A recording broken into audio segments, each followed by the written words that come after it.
नमस्कार दोस्तों आज एक ऐसी शख्सियत का जन्मदिन है। जी हाँ, आज 29 अगस्त है और 29 अगस्त को एक ऐसी शख्सियत का जन्म होता है जिनको मैं तो बहुत एडमायर करता हूँ और आप में से बहुत लोग एडमायर करते होंगे इस देश के अंदर। जी हाँ, मैं बात कर रहा हूँ मेजर ध्यानचंद जी की। और मेजर ध्यानचंद जी को हॉकी का जादूगर भी कहा जाता है और उनके जन्म दिवस को पूरे भारत में खेल दिवस के रूप में मनाया जाता है।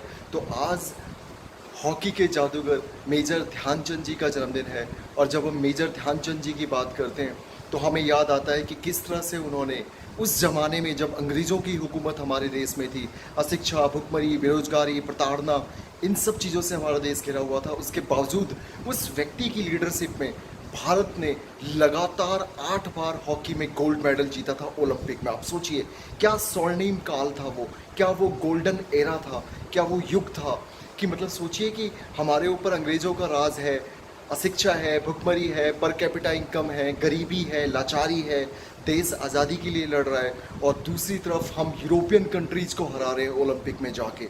और आपको पता है अगर आप देखेंगे तो कितनों से हरा रहे हैं। 1938 का फाइनल मैच जो जर्मनी में खेला गया था म्यूनिक में और हिटलर उस समय ग्राउंड पे था। सोचिए जर्मनी का चांसलर हुआ करता था हिटलर, पूरी दुनिया में खौफ और आतंक का नाम हुआ करता था हिटलर, और उसके बावजूद उस मैच में भारत ने जर्मनी को फाइनल में 32-0 से हराया। जी हाँ, आप बिल्कुल ठीक सुन रहे, 32-0 से हराया। और उसमें 24 से 25 गोल मेजर ध्यानचंद जी के बाद थे।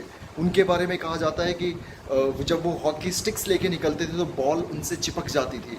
मेजर ध्यानचंद जी को हिटलर ने उस मैच के बाद बुलाया और हिटलर ने उनको करोड़ों रुपए का ऑफ़र दिया और यहाँ तक कहा कि तुम्हें आर्मी में जो है जनरल बना देंगे, आप हमारे देश की सिटीज़न ले लो और हमारी तरफ से खेलो। तो मेजर ध्यानचंद जी ने उनको एक बेहतरीन जवाब दिया। उन्होंने कहा कि मैं अपने देश से गद्दारी नहीं करता सर, आप चाहे जनरल बनाएं या कुछ और बनाएं, लेकिन मैं अपने देश से ही खेलूँगा। मेजर ध्यानचंद ना तो किसी विदेशी क्लब से कभी खेले और ना किसी विदेशी कंट्री से।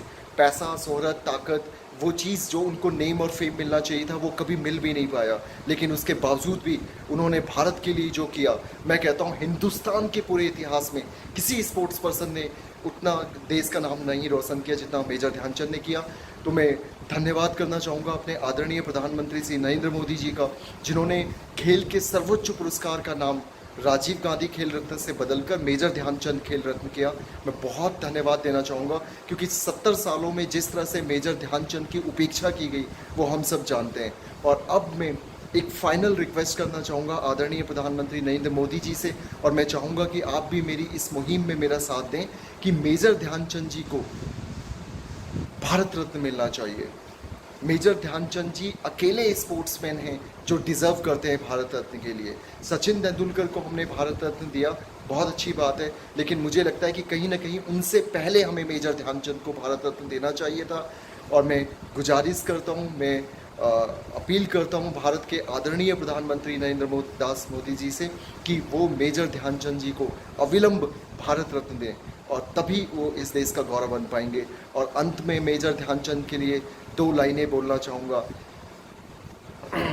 मेजर ध्यानचंद के लिए 2 लाइनें बोलूँगा कि है नमन उनको, है नमन उनको कि जिनके, है नमन उनको कि जिनके सामने बौना हिमालय, है नमन उनको कि जिनके सामने बौना हिमालय, जो धरा पर मिट गए वो आसमानी हो गए। सल्यूट करता हूँ मेजर ध्यानचंद को, एक गज़ब की पर्सनालिटी, एक गज़ब की स्पोर्ट्स पर्सनालिटी, हॉकी के जादूगर और एक ऐसे खिलाड़ी जिनका आज भी वर्ल्ड रिकॉर्ड है सबसे ज़्यादा हॉकी में गोल करने का। एक ऐसे खिलाड़ी जिनसे हिटलर तक प्रभावित हो गया था और हिटलर ने उनको करोड़ों का ऑफ़र दिया था और जर्मनी की आर्मी में जनरल बनाने का ऑफ़र दिया था, लेकिन मेजर ध्यानचंद ने ठुकरा दिया उस ऑफ़र को। तो सल्यूट करता हूँ, नमन करता हूँ, श्रद्धांजलि देता हूँ और भारत के प्रधानमंत्री से उम्मीद करता हूँ कि उनको भारत रत्न दिया जाए। जय हिंद, जय भारत।